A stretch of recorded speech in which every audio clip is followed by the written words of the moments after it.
नमस्कार दोस्तों, स्वागत है आपका हमारे YouTube चैनल में। जैसा कि आप सबको पता है कि 18 प्लस वाले से उम्र से ज़्यादा के लोगों के लिए वैक्सीनेशन शुरू हो गया है इंडिया में। तो उसी वैक्सीनेशन के रिगार्डिंग बहुत सी क्वेरीज मुझे आ रही थी।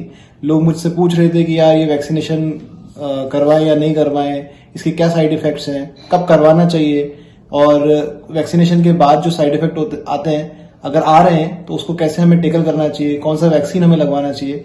तो आज के वीडियो में हम इसी सब टॉपिक्स पे बात करेंगे और हम बात करेंगे कि जो लोगों में ये मिथ चल रहा है कि वैक्सीनेशन नहीं करवाना है या करवाना है तो कौन सा वैक्सीन लगवाना है, कौन सा इफेक्टिव है, कौन सा कम इफेक्टिव है, इसके बारे में आज हम सब बात करने वाले हैं।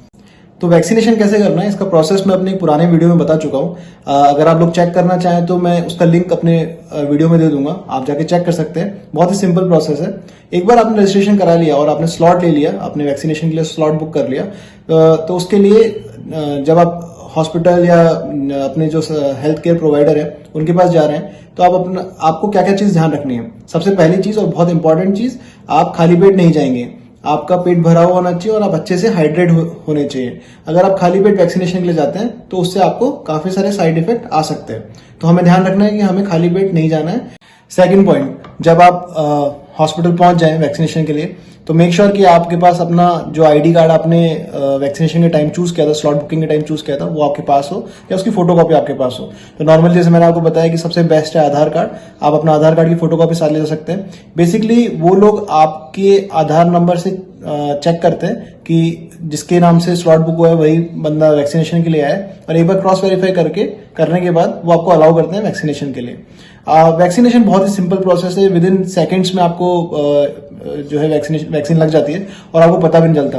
मेरा खुद का वैक्सीनेशन आज हुआ और अगर मैं मेरे पर्सनल एक्सपीरियंस की बात करूं तो मुझे बिल्कुल भी पता नहीं चला कि कब मेरा वैक्सीनेशन हो गया। और ये बहुत ही इजी और सिंपल प्रोसेस है। वैक्सीनेशन होने के बाद आप लोगों को वहीं पर आधा घंटा वेट करने को बोला जाता है। ये आधा घंटा क्यों हम वेट करने को बोलते हैं? रीजन इज कि अगर आपको वैक्सीनेशन के बाद कोई आफ्टर इफेक्ट आ रहा है, कोई इश्यू आ रहा है, तो हम वहीं पर जो आपके हेल्थ केयर प्रोवाइडर हैं वो उसे मॉनिटर कर सकें। आधा घंटा आप वहां वेट करते हैं और उसके बाद अगर आपको कुछ दिक्कत परेशानी नहीं होती है तो you are free to go, आप अपने घर आ सकते हैं। ये हो गया पूरा वैक्सीनेशन का प्रोसेस। अब हम बात करेंगे कि वैक्सीनेशन के बाद क्या क्या आफ्टर इफेक्ट्स आ रहे हैं। तो दोस्तों, आपने भी देखा होगा आपके आसपास में, आपके रिश्तेदार या फ्रेंड सर्किल में जिन लोगों का वैक्सीनेशन हुआ है उनमें से कई सारे लोगों को आफ्टर इफेक्ट्स आए हैं, जिनमें नॉर्मल जो है वो है फीवर आना, सर्दी या कफ कभी महसूस होना, शरीर में थकान, एनर्जी लेवल बहुत डाउन रहना। तो ये बहुत कॉमन सिम्टम्स हैं जो अभी लोगों में आ रहे हैं। बट ये जरूरी नहीं है कि ये सिम्टम्स हर किसी में आए, क्योंकि अगर आप इंडिया में लग रही वैक्सीन की बात करें, कोविशील्ड या कोवैक्सीन, तो बेसिकली ये सभी लोगों में ये सिम्टम्स आए, आफ्टर इफेक्ट्स आए, ऐसा नहीं हो रहा है। मेजरली 3 में से हर एक आदमी को ये सिम्टम्स आ रहे हैं। तो इसलिए आपको घबराने की कोई जरूरत नहीं है कि वैक्सीनेशन के बाद मुझे बुखार आ सकता है या बुखार आ रहा है तो मुझे क्या करना चाहिए और इससे डर के मैं वैक्सीन ना लगाऊं, ऐसा ना करें। नॉर्मली बुखार जो है वो 103 104 तक भी जा सकता है, जो कि नॉर्मल पैरासीटामोल से आप मैनेज कर सकते हैं। तो अगर आपको वैक्सीन लगवाने के बाद बुखार आता है या किसी तरह की परेशानी रहती है तो आप पैरासीटामोल लें और प्रचुर मात्रा में पानी पिएं, खाली पेट बिल्कुल ना रहें और भरपूर आराम करें। अगर आप ये सब फॉलो करेंगे तो 3-4 दिन में आप जो है अच्छा महसूस करने लग जाएंगे। तो ये तो हो गई कि वैक्सीन कैसे लगवानी है और वैक्सीन लगवाने के बाद आफ्टर इफेक्ट जो आ रहा है उसे कैसे मैनेज करना है। अब हम बात करेंगे कि कौन सी वैक्सीन लगवाएं। अभी ये भी क्वेश्चन बहुत चल रहा है कि कोविशील्ड ज्यादा अच्छी है या कोवैक्सीन ज्यादा अच्छी है।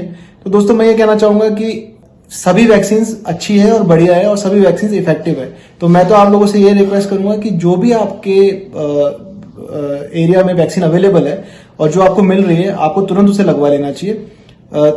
अगला पॉइंट है कि वैक्सीन लगवाने के बाद हम सेकेंड डोज कब लगवाएं।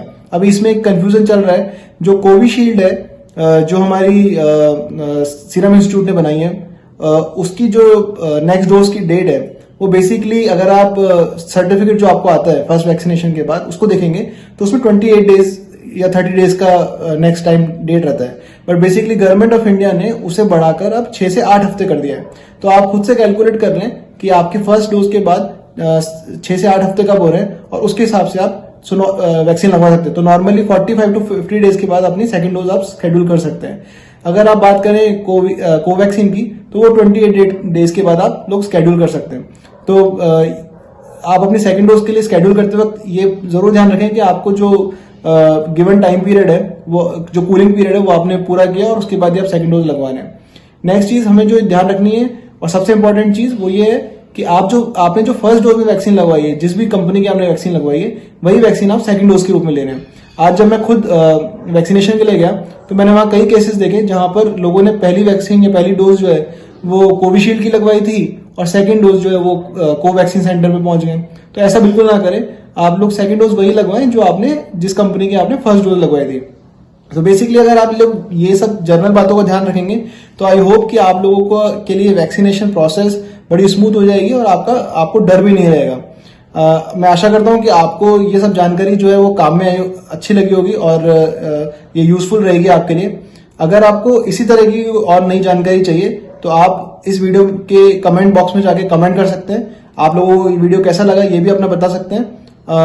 आप लोगों का इसी तरह से अगर सपोर्ट मिलता रहा तो हम लोग और भी वीडियोस बनाते रहेंगे। Thank you.